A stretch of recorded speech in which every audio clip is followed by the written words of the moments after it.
ഇന്ന് ഞാനിവിടെ ഉണ്ടാക്കാൻ പോകുന്നത് സ്പൈസി ചെട്ടിനാട് ചിക്കൻ ആണ്. അതിന് വേണ്ടിയിട്ട് 1.5 കിലോ ചിക്കൻ ചെറിയ പീസായിട്ട് കഴുകി കട്ട് ചെയ്ത് ഇവിടെ ഞാൻ എടുത്തു വെച്ചിട്ടുണ്ട്. ഇനി ഇത് എങ്ങനെ ഉണ്ടാക്കുന്നതെന്ന് നോക്കാം. ഒരു പാൻ അടുപ്പത്ത് വെച്ചിട്ട് ഗ്യാസ് ഓൺ ചെയ്ത് ഈ എടുത്ത് വാഷ് ചെയ്ത് വെച്ചിരിക്കുന്ന ചിക്കൻ ഇതിലേക്ക് ഇട്ട് കൊടുക്കാം.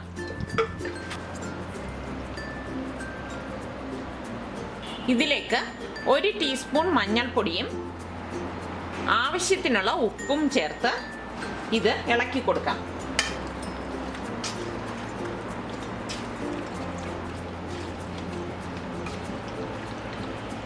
ഇത് ഇളക്കി യോജിപ്പിച്ച ശേഷം ഇതിലേക്ക് 1 കപ്പ് നല്ല തിളച്ച വെള്ളം ഇതിലേക്ക് ഒഴിച്ച് ഇളക്കി കൊടുക്കാം.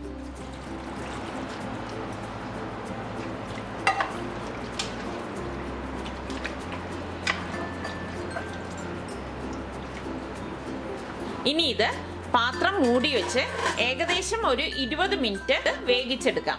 ഇതിവിടെ ഏകദേശം ഒരു 20 മിനിറ്റ് കഴിഞ്ഞിട്ടുണ്ട്. ഇനി ഇത് അടപ്പ് മാറ്റി ഈ വെള്ളത്തിൽ നിന്ന് ചിക്കൻ ഊറ്റിയെടുക്കാം. ഇത് വരട്ടിയെടുക്കാൻ വേണ്ടിയിട്ട് 4 സവാള വളരെ ചെറുതായിട്ട് ചോപ്പ് ചെയ്ത് ഞാനിവിടെ എടുത്ത് വെച്ചിട്ടുണ്ട്. 4-5 ഏലക്ക ചതച്ചത്, 1.5 ടേബിൾ സ്പൂൺ പെരിഞ്ജീരകം ചതച്ചത്, 6 വറ്റൽ മുളക്, 3 പച്ചമുളക്, 2 പീസ് പട്ട, 4-5 ഗ്രാമ്പൂ, 4 ടേബിൾ സ്പൂൺ ഇഞ്ചിയും വെളുത്തുള്ളിയും ചതച്ചത്, 2 table spoon Kashmiri red chilli powder, 1/2 table spoon garam masala പൊടി, 1/2 ടേബിൾ സ്പൂൺ കുരുമുളക് പൊടി, ആവശ്യത്തിനുള്ള മല്ലിയിലയും ഉപ്പും. ഒരു വോക്ക് പാൻ അടുപ്പത്ത് വെച്ചിട്ട് അത് ചൂടാകുമ്പോഴേക്ക് ഏകദേശം ഒരു 4-5 ടേബിൾ സ്പൂൺ ഓയിൽ ഒഴിച്ചു കൊടുക്കാം. ഓയിൽ ചൂടാകുമ്പോഴേക്ക് എടുത്തു വെച്ചിരിക്കുന്ന പട്ട, ഗ്രാമ്പൂ, ഏലക്ക, ചതച്ച് വെച്ചിരിക്കുന്ന പെരിഞ്ജീരകം ഇത്രയും ചേർത്ത് ഒന്ന് ഇളക്കി കൊടുക്കാം.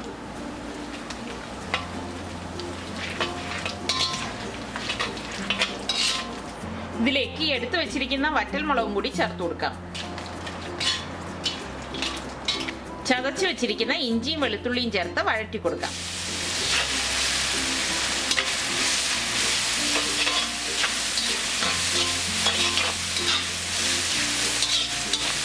ഇതൊന്ന് വഴണ്ടി വരുമ്പോഴേക്ക് ഈ സവോള ചേർത്ത് വഴറ്റി കൊടുക്കാം.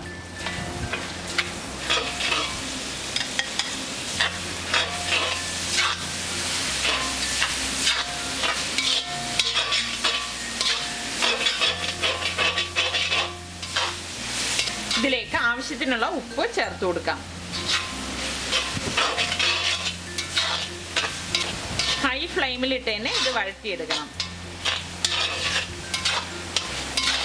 ഇതിവിടെ വഴണ്ട് വരുമ്പോഴേക്ക് ഈ എടുത്തു വെച്ചിരിക്കുന്ന പൊടികൾ ഇതിലേക്ക് ചേർത്ത് നന്നായിട്ട് വഴറ്റി കൊടുക്കാം.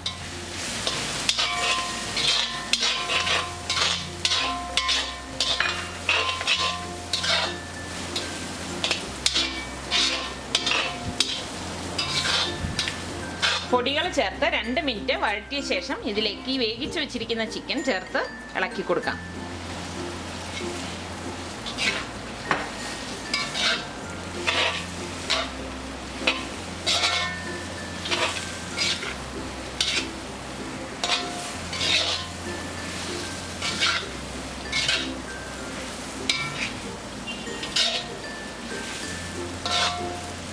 മസാല ഇതിലേക്ക് പിടിക്കാനായിട്ട് ഇത് പൊടികളെല്ലാം ചേർത്ത ശേഷം ഒരു 10 മിനിറ്റ് നന്നായിട്ട് ഇത് ഇളക്കി യോജിപ്പിച്ചെടുക്കണം.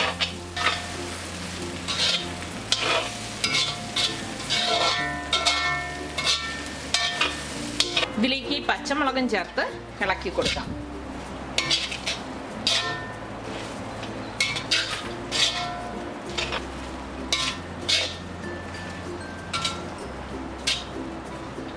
ഇനി ഇതിന് മുകളിൽ മല്ലിയില വിതറി കൊടുക്കാം. ഒന്നുകൂടി ഒന്ന് മിക്സ് ചെയ്ത ശേഷം ഗ്യാസ് ഓഫ് ചെയ്യാം.